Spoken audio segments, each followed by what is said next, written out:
This stops now.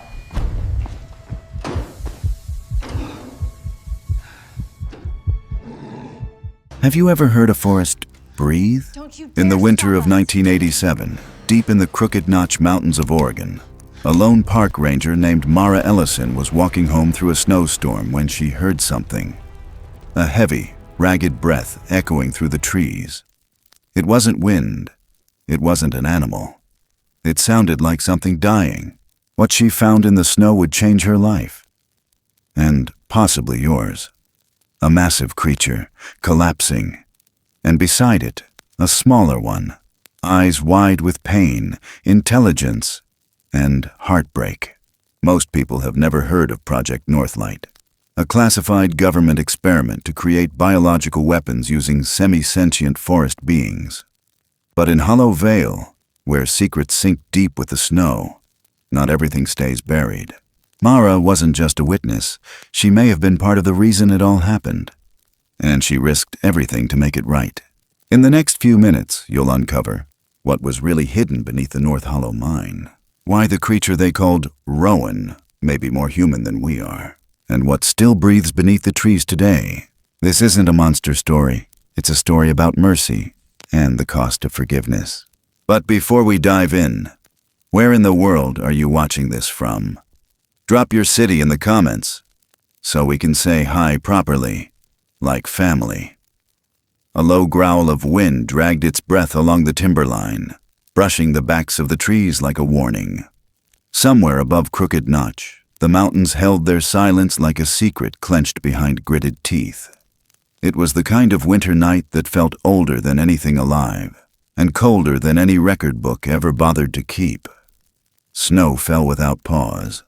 Thick, dry, burying the world in silence, as if to cover something up. Out where the county plows didn't go, Mara Ellison's truck pushed through drifts that licked up past the wheel wells, tires gnawing at the iced-over earth like a creature stubbornly chewing through its cage.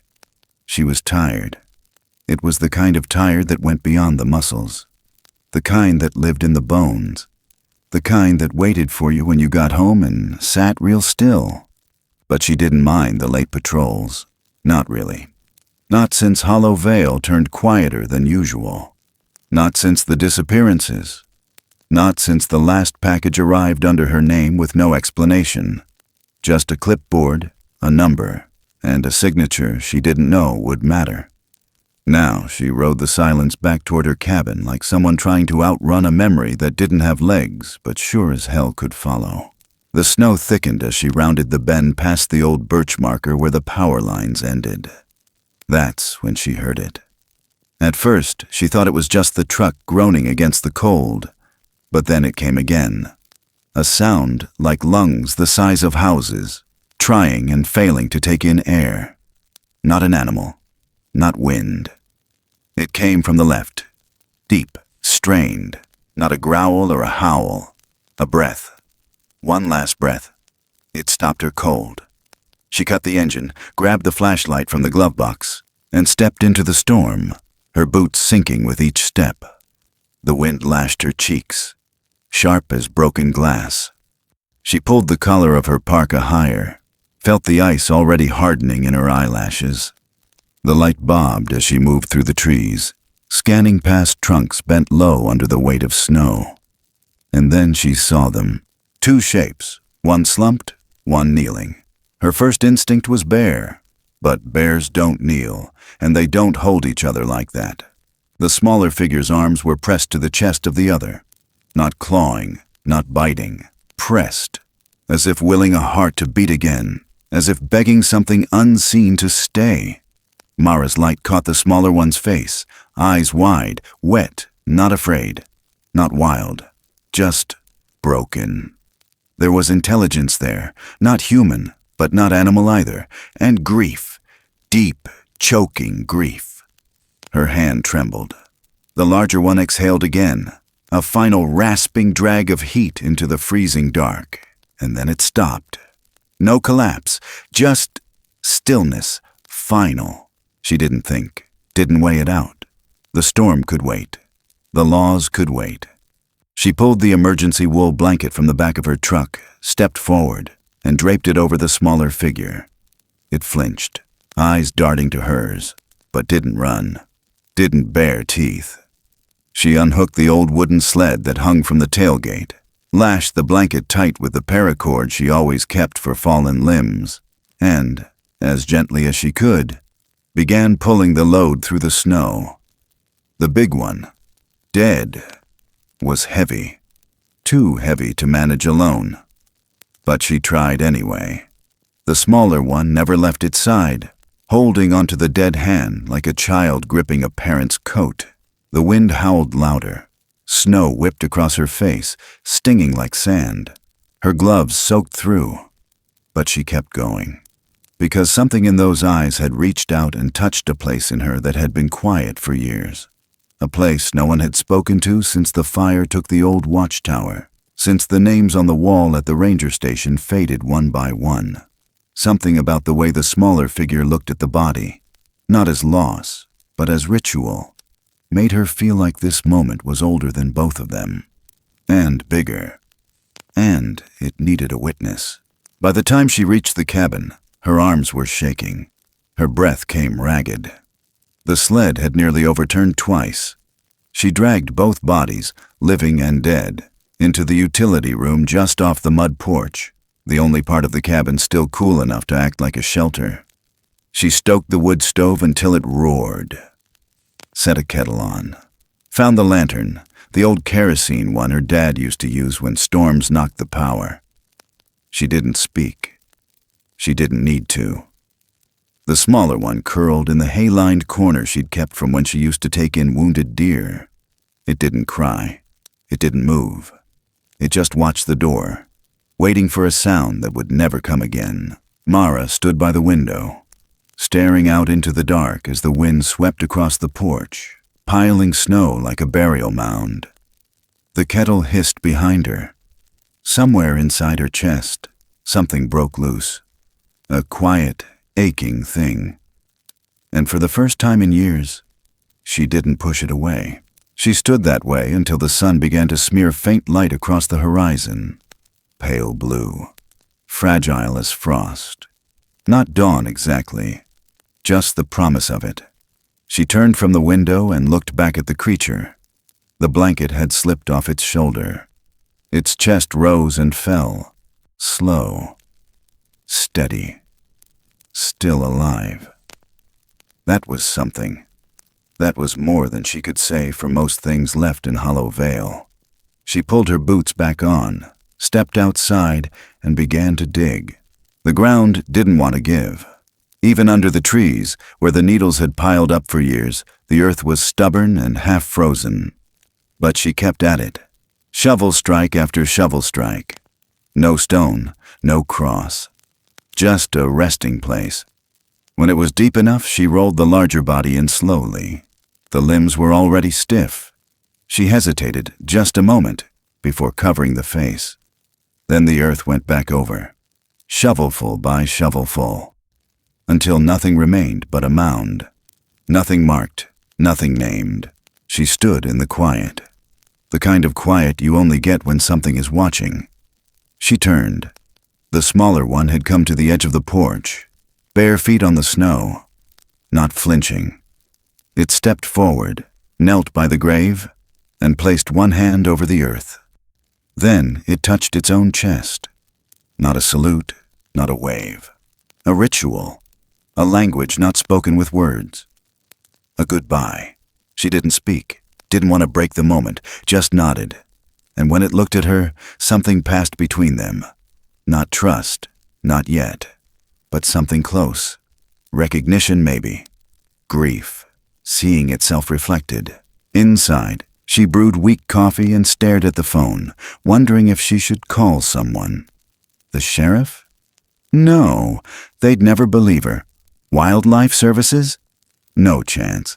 It wouldn't survive the paperwork, let alone the sedatives. And anyway, the thing hadn't hurt her, hadn't even growled. Just watched, just mourned. She picked up the phone, put it down, picked it up again.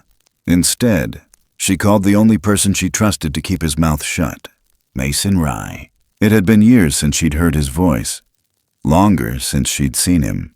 But when he answered, gruff, still half asleep, she didn't explain, just said the words that would bring him. I've got something here. It's not a bear, and it needs help. Then she hung up. That night, as the wind began to die down and the trees slowly shed their white coats, she sat by the wood stove. The creature was still in the corner, still silent, but it watched her. When she rolled up her sleeve to scratch the old scar on her wrist, the one from the flare incident in '79, it tilted its head. Then slowly it raised its own arm and mimicked the motion. Same hand, same place, same hesitation. Mara froze. Her breath caught. But she didn't move. Let it play out. The mimicry wasn't mockery. It was memory. Recognition. Echo. Somewhere between them, a thread was forming. A quiet agreement neither of them had words for. Outside, the snow eased into a soft drift. The forest exhaled. Somewhere deep in the timberline, a branch snapped, not from weight, but from release. And inside, by the fire, two survivors sat in silence, listening to a world that had stopped asking permission to change. The kettle clicked off. The night stretched. The story had only just begun. The fire had burned down to a dull orange glow by the time the first light of morning touched the windows. Not sunlight exactly, just that gray wash that comes before anything warm, before the frost lets go. Mara sat in the same wooden chair by the hearth, her elbows on her knees, hands clasped like she was still waiting for something. In the corner of the utility room, the creature hadn't moved. The blanket still clung to its shoulders, damp with meltwater, tucked in around its small frame like a cocoon. It had barely shifted all night, only its eyes tracking her, never blinking for too long. She wasn't sure it had even slept. Maybe it didn't need to. Maybe it didn't dare. When she finally rose, her knees cracked and her back ached like it always did after long winters, but this morning it felt heavier, more final. She stepped past the stove, unlatched the back door, and braced for the cold. The sky hung low, heavy with clouds not yet ready to weep. The forest looked half sunk beneath the weight of the storm. Snow climbed the porch rail, piled high on the birdhouse, curled around the gutters like frozen smoke. She pulled on her gloves, stepped down, and began to shovel. Not the front path, not the truck, the back clearing, the same place her dog had been buried years ago, the same patch of ground her father once cleared for a garden that never took root. She didn't speak as she worked, didn't cry, just shoveled. When the soil finally gave beneath the frozen crust, she dug deep enough to keep the animals out, deep enough to mean something. She went back inside without wiping her boots, left streaks of slush across the hardwood. The creature was still there, unmoved, though its posture had changed slightly. Its back less hunched, head tilted as if listening. She didn't ask for help, didn't expect any. She walked past it, past the stairs, and returned with a tarp from the basement. The large body, cold, heavier now, took everything she had to shift. She wrapped it as best she could, tucking the limbs like folding a sleeping bag. She didn't let herself look at the face. Not again. Not after last night. When she slid open the door, the creature followed. No footsteps, no sound. Just appeared behind her like it had always been there. Together, without a word, they crossed the yard. Her boots crunched. Its bare feet made no sound. At the grave, she crouched and adjusted the tarp, straightened it one last time. That's when she saw the movement. It knelt. One arm reached out, larger than any human child's, but trembling just the same. It laid its hand flat on the soil. Then it drew back, placed that same hand on its own chest, palms spread wide, fingers splayed over the ribs. It held that position, still, unblinking. Mara stared, not at the hand, not at the grave, but at the motion itself. She'd seen soldiers salute, seen parents whisper prayers before burying their babies. But this was something else, something older. A farewell stripped of language, stripped of culture, just raw, quiet connection, like one soul bowing to another. She filled the grave slowly, one shovel at a time, no marker, no name, just dirt, just silence. When it was done, she didn't say a word. Neither did the creature, but the stillness between them was louder than any eulogy. Back inside, the air was warmer, softer. The kettle began to hiss, steam coiling in the sunbeam, sneaking through the half-frozen pane. Mara shed her coat, poured 2 mugs, one for her, one to set on the floor, just in case. The creature didn't drink, but its eyes lingered on the steam like it recognized something in the warmth. She leaned against the counter, letting the heat work into her shoulders. Then, almost without meaning to, she looked down at the scar on her wrist. It wasn't fresh, years old, thin and silvery now, but on some nights, it still burned.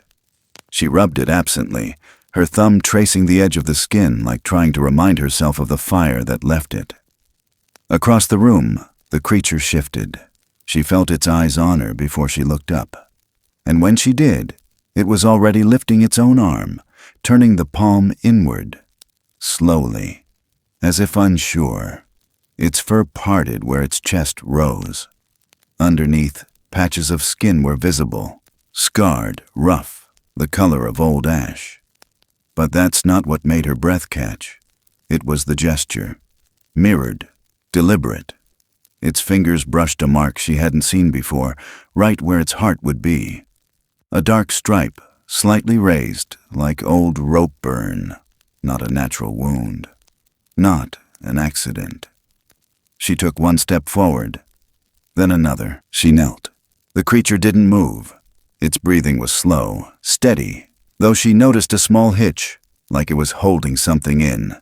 She reached out, not to touch, just to see. The scars ran deep, some straight, some coiled like melted wire. Not animal wounds, not traps. Something man-made, controlled. Her stomach turned. She stood abruptly, crossed the room, and picked up the phone. 3 rings, then a familiar voice. Older now, a little more gravel in it. "Mason Rye," he said, same as always. "It's Mara," she replied, then hesitated. The words didn't come easy. "I need your help." A pause, static. "This about an animal?" he asked. She looked over her shoulder. The creature hadn't moved. "No," she said quietly. "Not exactly. When he agreed to come, she gave him directions and hung up. No details. He'd see for himself soon enough." She watched the creature curl up again in the corner, not out of fear, but habit. Like it had been trained to make itself small. Like it had learned that being invisible was the safest choice. By the time Mason arrived, the sun had climbed halfway above the ridge, casting long shadows across the trees like fingers stretching toward something lost. His truck pulled up with that same coughing engine she remembered. He stepped out slower than he used to, gray now around the temples, shoulders not quite as straight. But the eyes were still sharp, still cautious, still his. She met him at the porch, handed him coffee before he asked. He took it with a grunt of thanks, and she led him inside without preamble. When he saw it, he stopped cold. For a moment, neither of them said anything. The creature didn't flinch, just stared back with those dark, unreadable eyes. "Jesus," Mason breathed, setting the mug down on the nearest shelf. "That's not... I mean..." "I know," Mara said. He stepped forward slowly, like approaching a wounded elk, careful not to spook it. He crouched a few feet away, eyes scanning the limbs, the joints, the posture. Then he spoke, not to Mara, to it. "You hurt?" No answer, but the creature's gaze didn't leave his. He looked back at her. "Can I touch it?" She nodded once. He inched closer, hands visible, ungloved. When his fingers brushed the creature's arm, it flinched slightly but didn't retreat. He pressed gently, feeling along the ribs, the shoulder, the forearm. When he reached the back, he paused. "Burns," he muttered. "Old, deep, some scarring. Here too, this pattern looks like restraints. Metal maybe, branding, damn." He sat back on his heels. Someone held it captive. A while. This wasn't a trap. This was design. Mara leaned against the doorframe, her arms folded. "I signed something once," she said quietly. "Back in '83, delivery papers. Code was NL13, didn't think twice. Just a clipboard in a box, came from the state, maybe higher." Mason didn't look at her. His eyes were still on the creature. "You think this is one of theirs?" "I don't know," she said. "But I think we took something from them. And they took something worse in return." The room fell silent again. The only sound was the ticking of the old wall clock and the hiss of wind through the cracks in the frame. Then, slowly, the creature shifted forward. It reached out.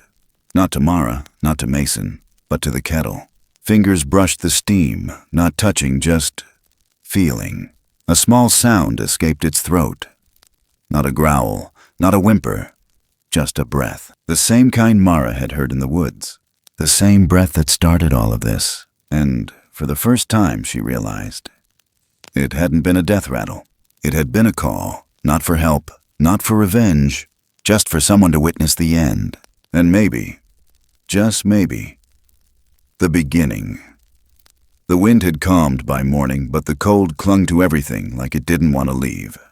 It was the kind of cold that seeped under doorways, that waited in the seams of jackets, that turned breath into ghosts before it left the lips.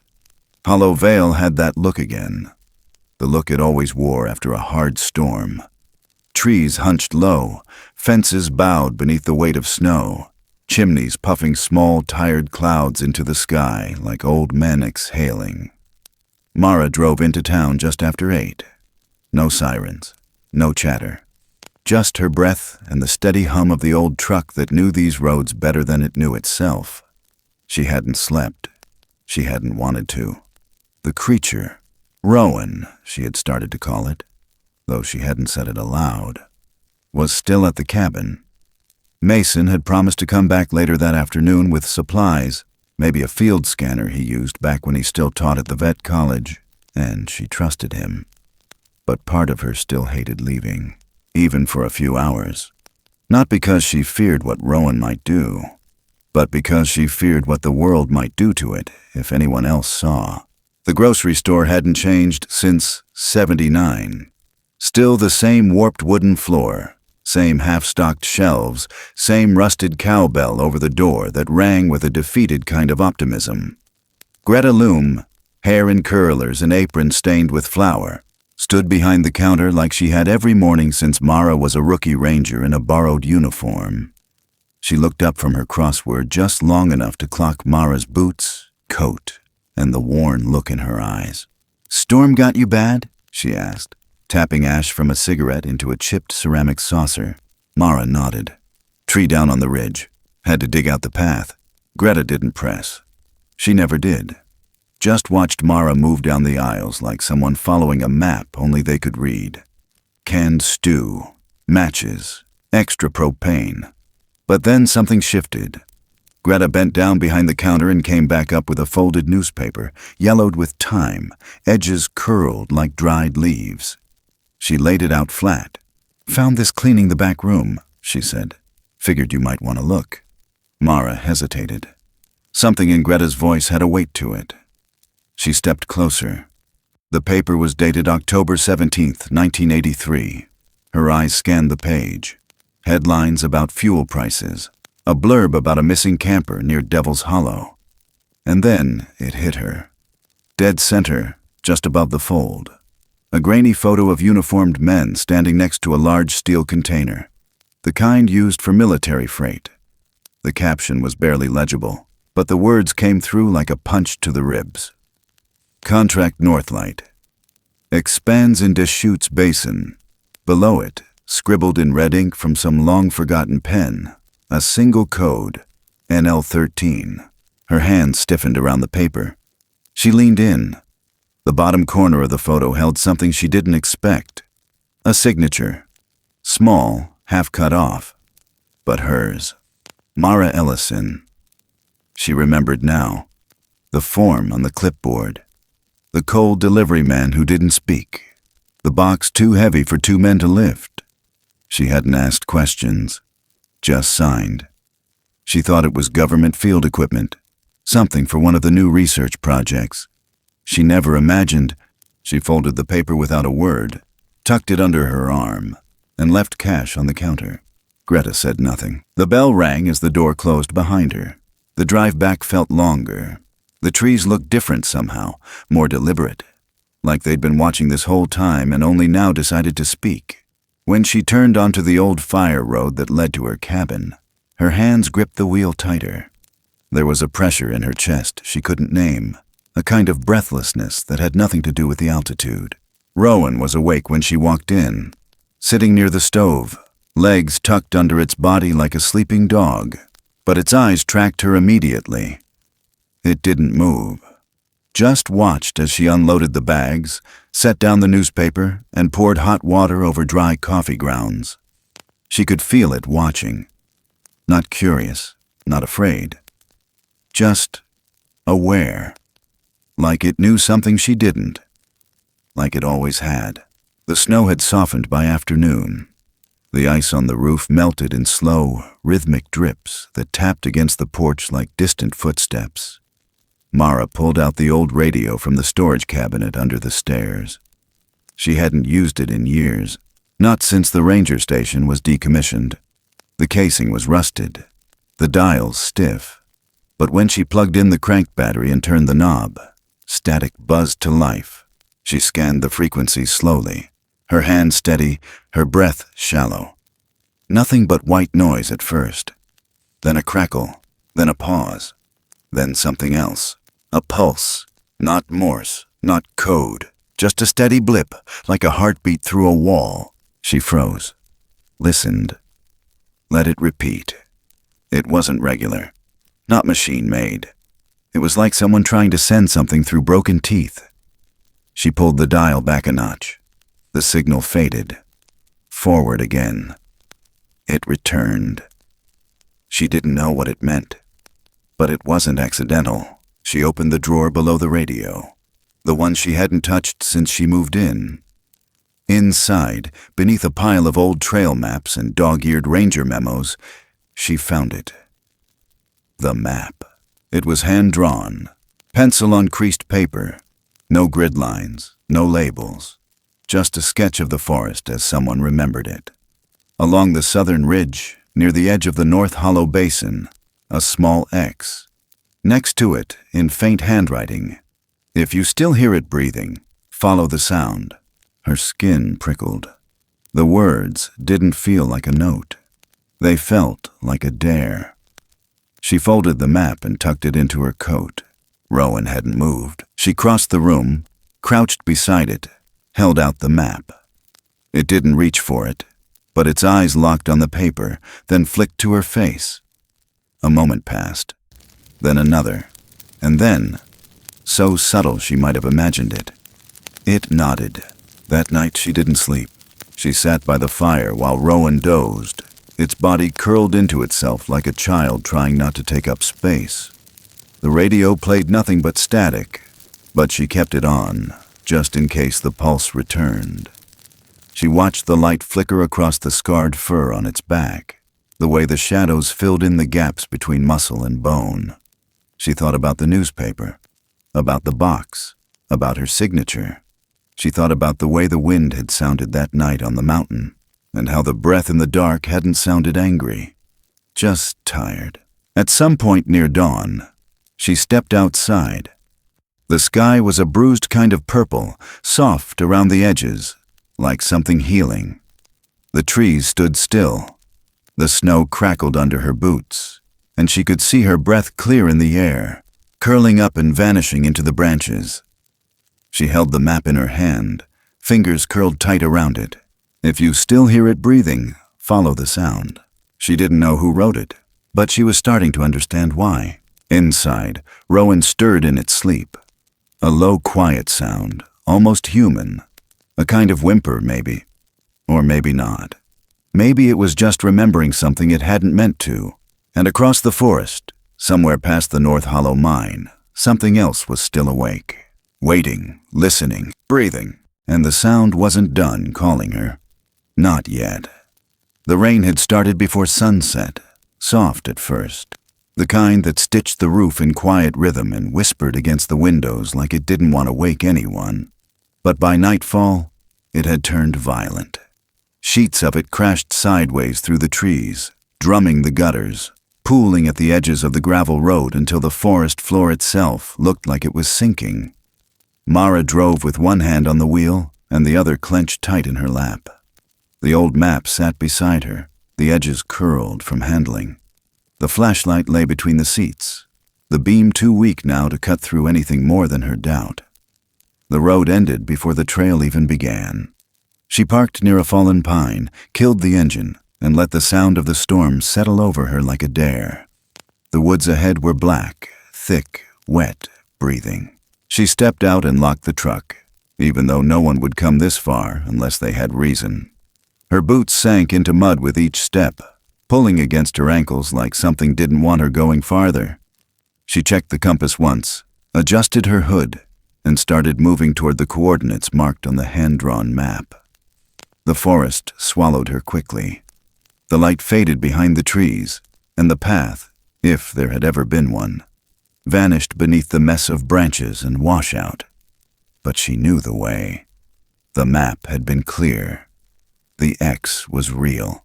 The trail took her deeper than she expected. Past the ridgeline.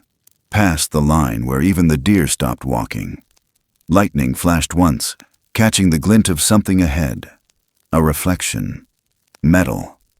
She pushed forward through ferns and rotten stumps until the terrain opened at the base of a rock face, slick with moss and runoff. There, tucked into the wall like a secret poorly kept, was the outline of a crude shack, half-rotted, slumped under the weight of the years and whatever had once been buried here. The door was ajar. She raised the flashlight. Inside, movement. She stepped in without calling out. The smell hit first, iron, mold, blood. A shape lay crumpled against the far wall, barely distinguishable from the shadows. Then it groaned. She crossed the floor in 2 strides, slipping on wet planks, and crouched. A man, mid-30s maybe. Beard thick, jacket torn and soaked through with red. His face was half hidden, but the eyes fluttered open when she spoke his name.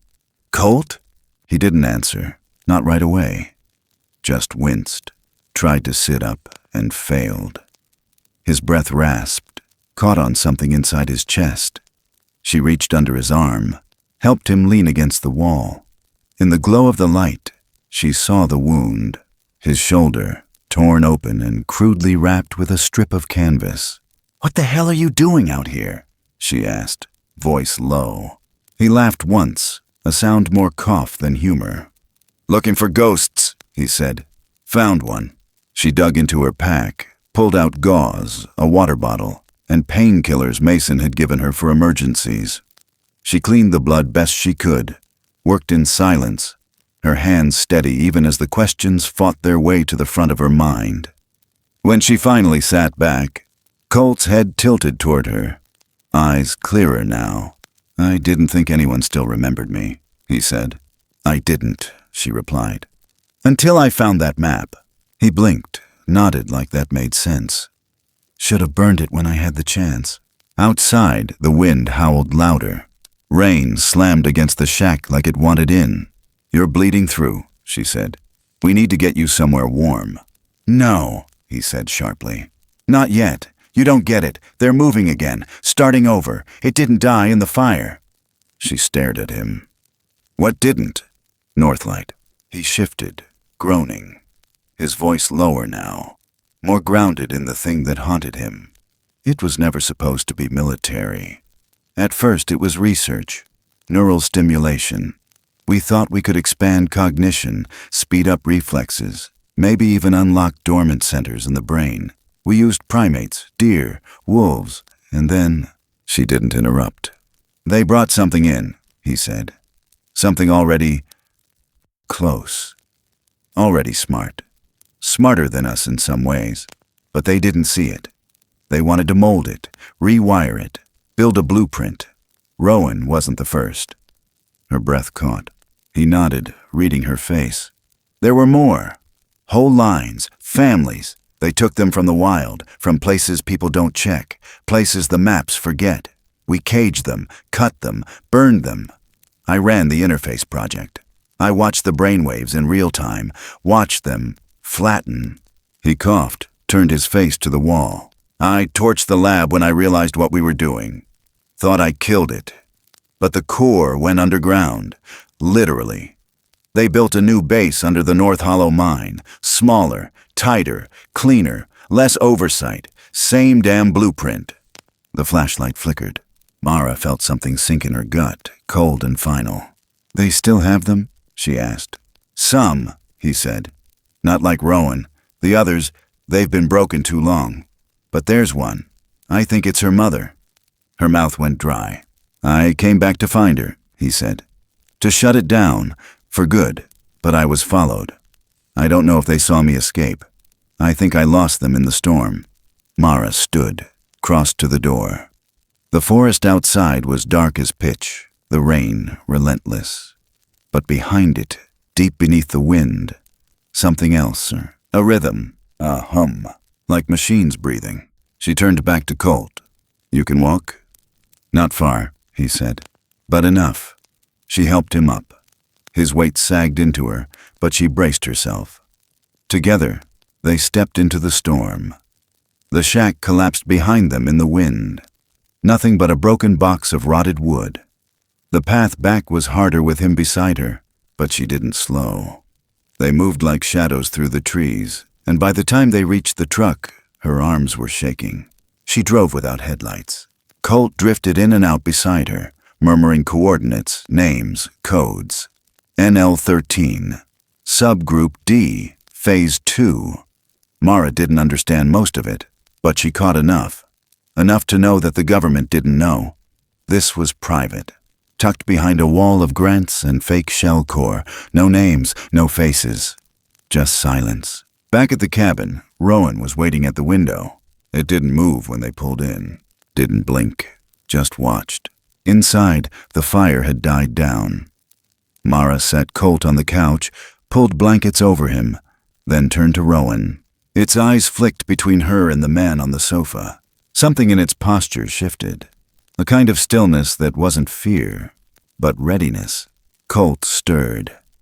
"He's not like the others," he murmured. "He remembers." Mara didn't ask how he knew. The clock ticked, the rain softened. In the space between breath and silence, something passed between the three of them. Not trust, but something close. And somewhere deep beneath North Hollow, the machines hadn't stopped. They were waiting, and now, so was she. They left before sunrise, the forest still dripping from last night's storm, trunks dark with moisture, air thick with the sour smell of wet moss and rust. The path was steep, barely a path at all, carved by runoff and time. Rowan moved ahead of them, silent and low, every step sure, even when the brush turned slick and the rocks shifted underfoot. Colt lagged behind, one hand pressed to his wrapped shoulder, breath shallow. Mason walked in the middle, steady but watchful, carrying a duffel slung across his back, full of tools he hadn't touched in years. Mara led from behind, her hand never far from the grip of the revolver tucked under her jacket. Not because she feared what was ahead, but because she feared what they might have to leave behind. They said nothing for miles, just climbed. The mine didn't announce itself. It waited. Tucked behind a natural wall of granite, obscured by a fall of cedar and old snow, barely visible unless you knew where to look. Rowan stopped at the edge of the clearing. The morning light hadn't yet reached this far. Fog hugged the stone, coiling around the roots like smoke. Mara stepped beside him and saw it. The door. Steel. Bolted. Dull with age, but not abandoned. A faint vent built into the frame exhaled steady warmth, barely audible, like the place was breathing. She turned to Colt. He nodded once, face pale. "This is it." Mason stepped forward, examined the seams of the door. "Heat coming off the vent means it's still active. Power grid's internal. If they're hiding this, they buried it deep." Mara brushed her fingers against the metal. It was warm. Too warm for this elevation. "Any chance we get in through the front?" "Not unless we want alarms," Colt said. "But there's another way. Back entrance through an old shaft they tried to collapse. If Rowan knows the way, we can slip through." Rowan moved without needing translation. It circled the bluff, led them along a narrow ledge, slick with moss, and down into a break in the rock face no wider than a man's shoulders. They moved sideways through the crack, breath shallow, until it widened into a drop-off choked with debris. The shaft was vertical, with rebar and splintered timber remnants from when someone had tried to bury it. But not enough. Mara dropped first, landing in a crouch. The air was hotter below, tinged with something metallic and sour. The others followed one by one. Rowan dropped last, noiseless, moving like it had done this before. Ahead of them, the tunnel opened into a narrow corridor, dimly lit by flickering overheads. The lights weren't stable. Some buzzed, others blinked erratically, throwing their shadows up against the walls in fits and starts. The hallway curved left, then right. Pipes ran along the ceiling.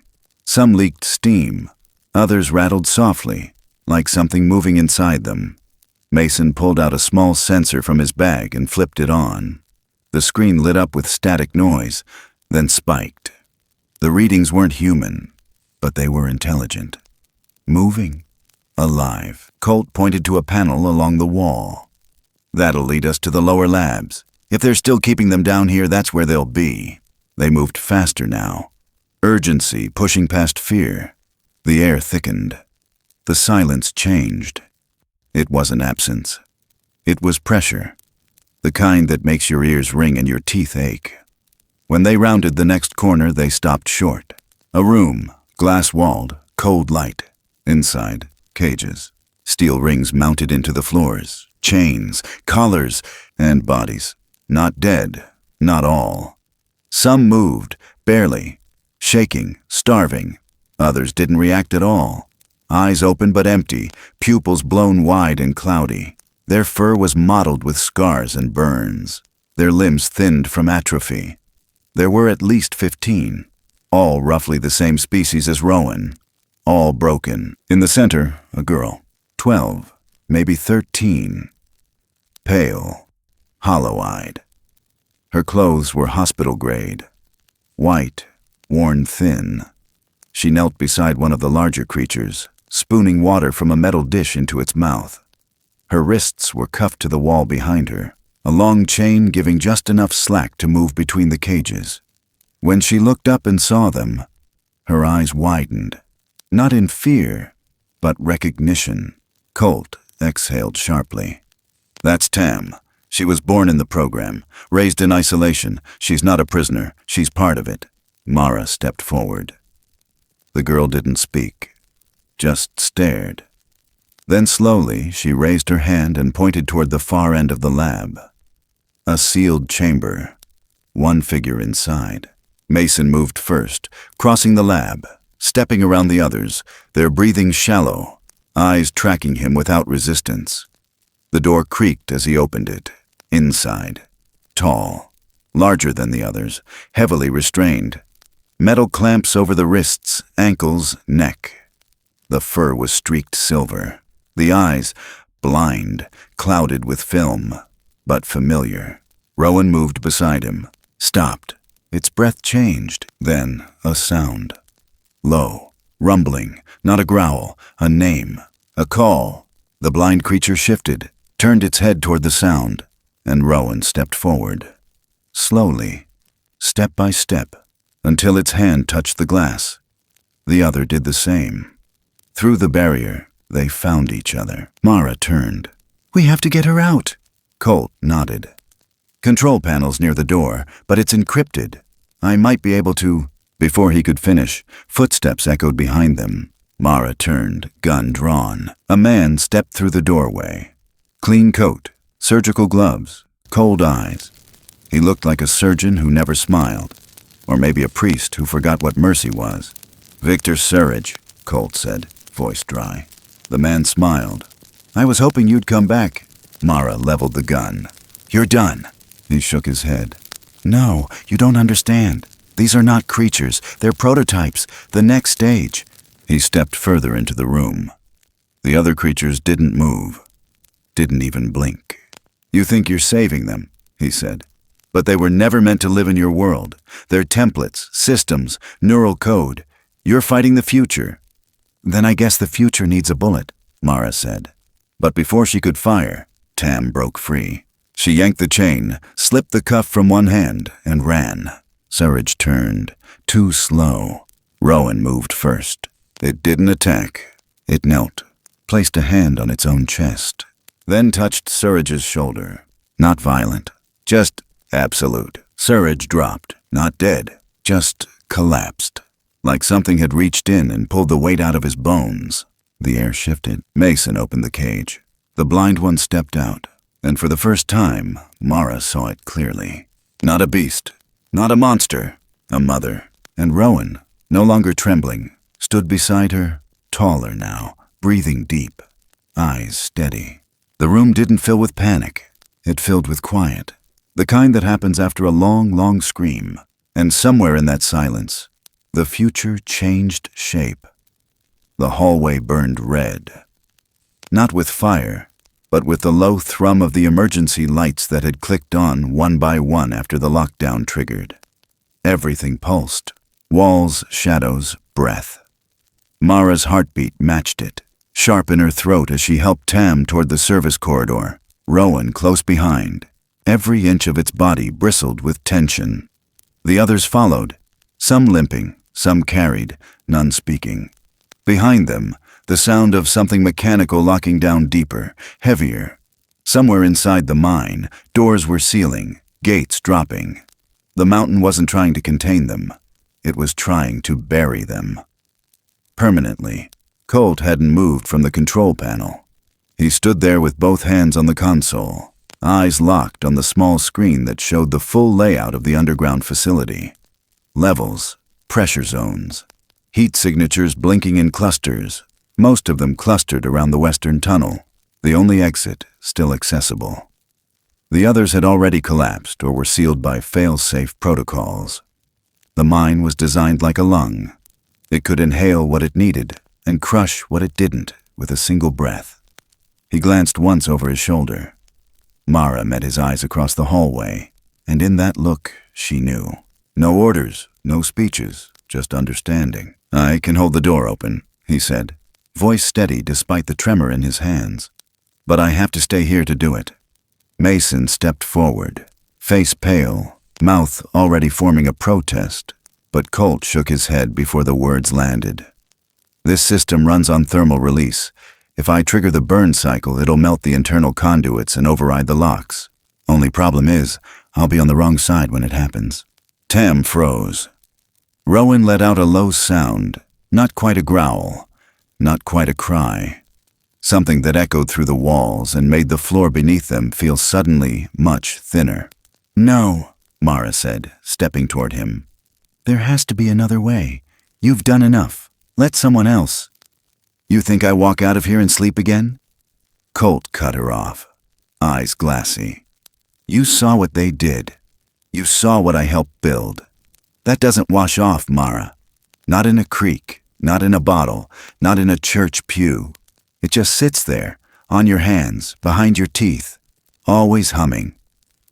He turned back to the console, fingers flying across the keys now, the system beginning to protest with sharp warning tones. The vents above them roared louder, a growing whine of pressure building from the thermal core. He pulled a manual override from a hidden panel, twisted 2 red levers downward, and flipped the switch.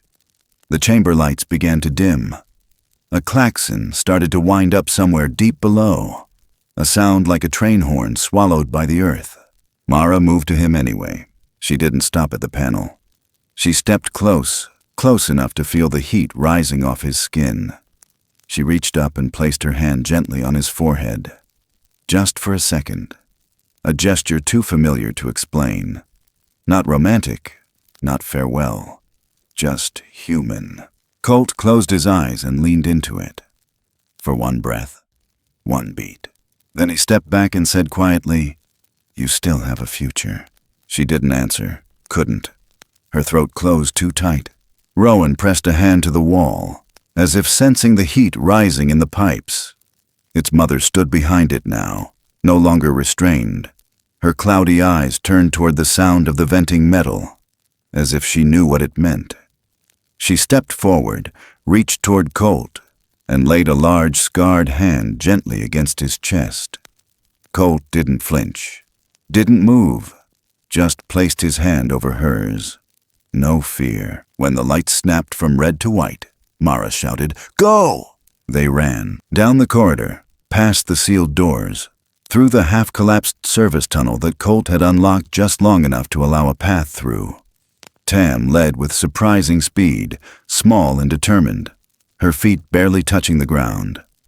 Rowan stayed at the back, watching every shadow, keeping the others moving with low sounds and pointed glances. Mara didn't look back. She didn't need to. She felt the heat rise behind them like a tide chasing the shore. She heard the creak of metal warping under stress, the hiss of pressure valves releasing. She smelled smoke. By the time they hit the outer gate, the night air hit them like a slap. Cold, real, loud. Mason fell to his knees just outside the mouth of the mine. Tam collapsed beside him, coughing. The others spilled into the tree line like broken shadows finally escaping a nightmare. Only Rowan paused. It turned back toward the tunnel entrance and let out one long breath. Low, slow, not sorrow, not rage, just goodbye. The gate behind them buckled. Fire chased it from within. The steel turned orange, then white, then collapsed inward. The mountain rumbled, and a gout of heat burst upward through the old vent stack, setting the ridge above aglow for one blinding second before everything went still. Not silent, still. The kind of stillness that comes after something enormous finishes dying. Mara stood on the edge of it, hands clenched into fists, heart hammering. Her face was wet, not from smoke, not just from the wind. Mason rose slowly, staggered toward her. "He did it," he said. She nodded, but her eyes stayed on the smoke. He stayed. They stood that way for a long time. No one spoke, not even the trees. Even the wind seemed to pause. Rowan approached then, walked up beside Mara, and reached out its hand. She looked down. In its palm, a piece of twisted metal. Small, scorched, still warm. The engraved edge of a nameplate, barely legible, warped by heat. NL32. She took it gently, held it between her fingers. A weight, a wound, a receipt. Tam came next, her arms scratched from running, her face pale but steady. She reached for Rowan's hand and held it. Just held it. No words. Behind them, the forest breathed again. The rain began to fall, light, steady, cold. It fell on their skin, on the dirt, on the smoke curling from the mine's mouth. It fell on the trees, on the forgotten, on the forgiven. It didn't wash anything clean, but it marked the end of something, or maybe the beginning. Mara turned to lead them down the slope, one foot in front of the other. No speeches, no promises, just motion, just leaving. Rowan followed, its mother behind him. Tam walked in between, barefoot, unshivering. And above them, the last plume of heat from the destroyed core of Northlight rose up and vanished into the cloud line. No one spoke of Colt again that night, but every breath from then on felt like something he had made possible. Not by erasing what he'd done, but by choosing how it ended. The others would sleep. The forest would regrow, but in the corners of that mountain, the ash would always remember. By the time the first light of spring reached the hills around Hollow Vale, the snow had thinned to patches hiding beneath pines and shadows. and the wind carried the wet scent of thaw. It was subtle at first. Icicles loosening their grip on eaves, soil softening underfoot, creek beds beginning to run again with the breath of meltwater. But to anyone who'd survived the long winter, it felt like a resurrection. The forest wasn't just waking, it was remembering what it meant to live. Mara stood on the cabin porch at sunrise, one hand wrapped around a chipped coffee mug, the other resting on the old railing now silvered with age and time. Her coat hung open. For the first time in months, she didn't need to brace herself against the cold. Below the steps, a line of fresh mud traced the curve of the trail where Tam had helped finish digging out the path to the enclosure. It wasn't a shelter anymore. It was becoming something else, something quieter. A refuge. They'd named it officially a few weeks ago. Hollow Vale Refuge. The papers were still pending somewhere at the state level, but the sign was already carved and mounted. Nothing fancy, just cedar plank, hand-burned letters, and the smallest emblem of a pine cone in the corner. Tam's idea. People would think it was for animals, and that was fine. Let them think that. Let the truth stay in the trees where it belonged. Mason had spent the last few days building a larger pen on the eastern side of the clearing, converting the old woodshed into a makeshift observation deck. He was quieter now, slower in his movements. But there was a lightness in his shoulders that hadn't been there since he first saw Rowan bleeding on the floor. Tam took to recording everything. She had a notepad tucked into her jacket at all times, scribbled with behaviors, sleep cycles, grooming patterns, even the way the others responded to different types of leaves. Her handwriting was sharp, precise. At night, she'd read back her notes under the lamp and speak like she was presenting to someone unseen. She didn't say much otherwise, but she didn't flinch anymore either. That said more than words ever could. Rowan adapted fastest. His wounds had healed to faint ridges beneath the fur, the limp mostly gone except in the cold. He stayed close to the cabin, but never too close. He slept near the tree line, always on alert. He still didn't speak, but every gesture carried meaning. Head tilts, slow blinks, palms pressed to chest when Mara passed him a bowl of broth, or when Tam offered him a folded blanket without asking. The others, 3 in total, were less trusting, more reclusive. They kept to the shadows near the ravine, emerging only at dusk. Rowan was the bridge between worlds now. They followed his lead. One morning Mara stepped out to find something she hadn't expected. A pile of firewood, not just any pile. Cut clean, stacked perfectly, the ends flush, arranged beneath the eave where the runoff wouldn't soak it. She walked around it slowly, crouched to run a hand along the bark. Still fresh. The blade used had been sharp, but there were no footprints. Not that she expected any. Just a deep drag through the wet soil, wide and heavy, leading off into the trees like something large had carried the logs on its back and didn't want thanks. She stood there for a long time. Then, without a word, she placed her hand over her heart, lowered her head, and exhaled. Rowan watched her from the clearing, silent, unmoving. The gesture had become their way now. Gratitude without claim. A language shaped not from noise, but from need. She left the wood untouched for an hour before carrying it in. Some things were sacred even if no one saw them. The days passed in rhythm. Repairs, notes, small victories. Mara caught Tam humming once. Just a flicker of melody under her breath while feeding the blind mother Rowan had led out from the mine. Her eyes had improved slightly. She could see shapes now. She responded to light. Tam had started calling her Willow. It fit. Mason brought supplies every few days from town, just enough to keep them off the radar. He never asked how long they'd be staying. He seemed to know it was no longer a question of time, but purpose.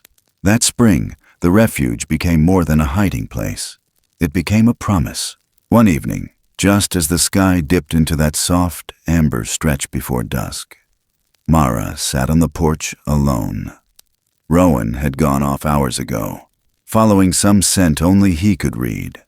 Tam was sketching something by the edge of the creek. Willow was curled in the moss beneath a cedar, the others somewhere beyond. Mara sipped the last of her coffee. Gone cold, didn't matter, and closed her eyes. The wind moved through the branches like a voice trying to reach her, but choosing instead to let her rest. Then she heard it, a shift in the brush. Not fast, not threatening. She opened her eyes slowly. At the edge of the tree line, almost hidden in shadow, stood a figure. Not human, not Rowan. Taller, broader, its silhouette unmoving, framed by the last light of the sun. Its face wasn't clear. No expression, no motion, just there, present. She didn't move, didn't call out. Behind her, the door remained open. The fire inside crackled low. The figure stood for a full minute. Then, with the gentlest motion, it turned. Not away, but deeper into the forest. Back into the place where names didn't matter. Where stories weren't told. They were passed like smoke or breath or carved stone. She didn't follow. She didn't need to. The silence it left behind was not empty. It was full, whole, and in that quiet, Mara finally understood what had changed. The war wasn't over, but the refuge was real. The pain had not been erased, but it had somewhere to rest. And above all else, there was still someone, somewhere, watching the trail behind her. Just in case she ever needed firewood again. The files were declassified just after the second thaw. A quiet release. No press conference, no names, no real apology. Just a stack of redacted pages uploaded to a government site 3 clicks too deep for anyone to stumble on by accident. Project Northlight. Terminated. That was the headline.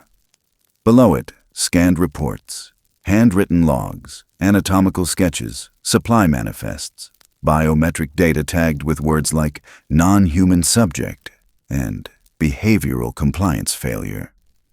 There were photos too, blurred, misfiled, some blacked out entirely, but not enough to hide the truth. The truth was never really hidden, just forgotten long enough for the dust to settle on top of it like snow. What shook people more than the science was the silence. How long it had gone on, how many had signed their names to papers like Mara once had, never asking what was inside the box. The name Victor Surridge trended for a day, then disappeared. He'd been arrested in a sting operation 2 counties over. Suspected wildlife trafficking. No mention of what had really gone on beneath the mine. Charges were vague. Evidence quietly sealed. He never spoke publicly. Some said he died in custody. Others said he was relocated.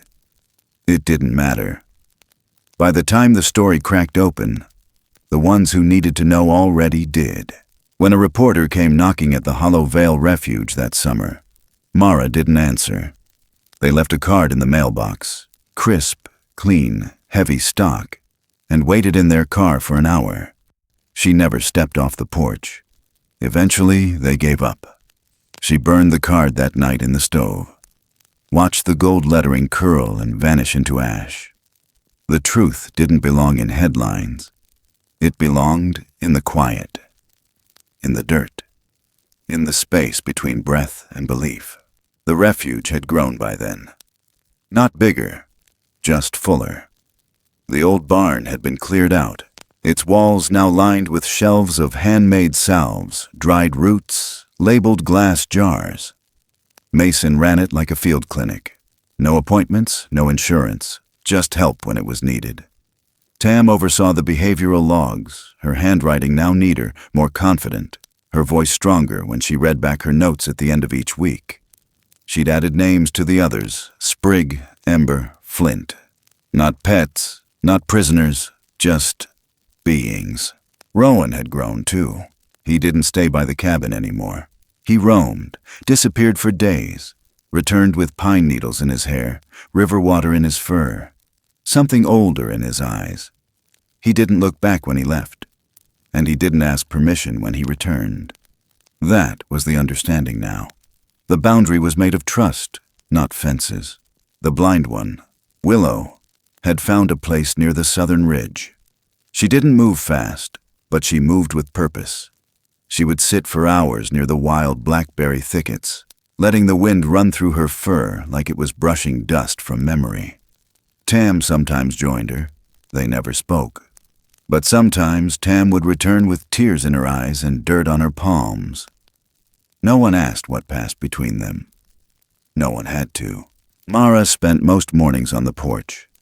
Same coffee, same coat, same silence. But the stillness didn't press on her chest like it used to. It held her now, like breath held between verses. Some nights she'd wake to the sound of sticks clacking together in a slow rhythm, 3 knocks spaced evenly apart. It came from the edge of the woods, sometimes near, sometimes far. She never followed. But she always answered, 3 knocks back. A ritual now, not for summoning, for remembering. One night in July, long after the fireflies had gone and the frogs had fallen quiet, Tam stepped out onto the porch barefoot, clutching a bundle wrapped in cloth. She didn't speak, just offered it with both hands. Mara took it. It was a drawing, charcoal, paper from the logbook. The lines were soft, deliberate. A figure standing at the mouth of the mine, a child beside him, smoke curling up into a sky full of stars. Colt hadn't come back, but he'd never really left. No grave, no stone. Just the way Rowan sometimes stood still at twilight, head tilted west. Just the way the old map still hung by the doorway. Just the way the wind paused sometimes, right before rain. That August, a wildfire burned through the Deschutes Basin. Quick, hungry, lightning strike. The local fire crews responded fast, but the flames spread faster. They reached the northern ridge by morning. Then they stopped. Just stopped. No one could explain it. One firefighter said he saw something, tall, moving through the smoke, herding deer away from the line of fire. He didn't write it down, but he never forgot it. At the refuge, the sky turned orange for a day. Ash fell like slow snow. Mara, Tam, and Mason stood on the roof clearing the gutters, watching the plume rise over the tree line. Rowan appeared that night, soot-streaked, silent, eyes lit from inside. He didn't speak, but when he reached out and touched the railing, then pressed his palm to his chest, they knew. The fire had turned. The forest had spoken back. Years passed. The headlines moved on, but the knocks never stopped. They came less often, softer, but they always came. One summer night, long after the papers had yellowed and the stories faded from memory, Tam stepped outside, grown now, taller, stronger, the refuge hers in every sense that mattered. She stood on the porch alone, holding a lantern. The wind shifted. The trees sighed, and from the woods came a sound. Not a call, not a growl, just the soft crack of a branch under a heavy step. She lifted the lantern high. In the distance, just at the edge of the trees, a shape, not moving, not afraid. She didn't speak. She didn't have to. She just placed her hand over her chest and bowed her head. Across the field, the shape did the same. For a breath, for a moment. Then it vanished into the dark. But not into absence, into knowing. They say Hollow Vale is haunted, that the trees whisper, that strange figures come and go without sound, that sometimes, in the stillest part of the night, you can hear the breath of something bigger than you, watching, waiting, remembering. But those who stayed long enough, who didn't run, who listened, they knew better. Hollow Vale wasn't cursed. It was sacred. And freedom wasn't about breaking chains. It was about the courage to forgive the hands that forged them, and to believe, somewhere out there, someone still knocks back. Sometimes, the quietest places hold the loudest truths, not in words or confessions, but in the way the wind shifts through the trees, in the rhythm of footsteps that leave no tracks, in the pause between one heartbeat and the next. Stories like this aren't told because they're easy to believe. They're told because, deep down, we already understand them. They speak to the part of us that remembers what it means to feel small beneath the sky, to stand in the dark and hope something gentle is watching back. This was never a story about monsters. It was about what we choose to protect when no one's watching, about the weight of silence and how it can either bury us or set us free, about how healing doesn't always look like a miracle. Sometimes it's just a firewood stack left in the rain, a shared glance, a ritual passed between worlds. It's knowing the past can't be undone, but the future is still listening. Forgiveness isn't weakness. It's the bravest kind of strength. The kind that rebuilds without demanding reward. The kind that sees the scar and stays anyway. And maybe freedom doesn't live in escape. Maybe it lives in staying. In choosing to care, even when it hurts. Even when it costs something. Especially then. Somewhere far from noise and judgment, there are still places that hold what the rest of the world forgot. Trust without expectation. Truth without violence, love without language. Places that remember, places that wait, places that breathe. Thank you for walking this path with us. If this story moved you, even just a little, we'd love to know. Leave a comment below, tell us how it made you feel, or share what part stayed with you the longest. And if you'd like to hear more stories like this, human, haunting, and hopeful, consider subscribing to the channel. Your presence here means more than you know. We're still listening, always.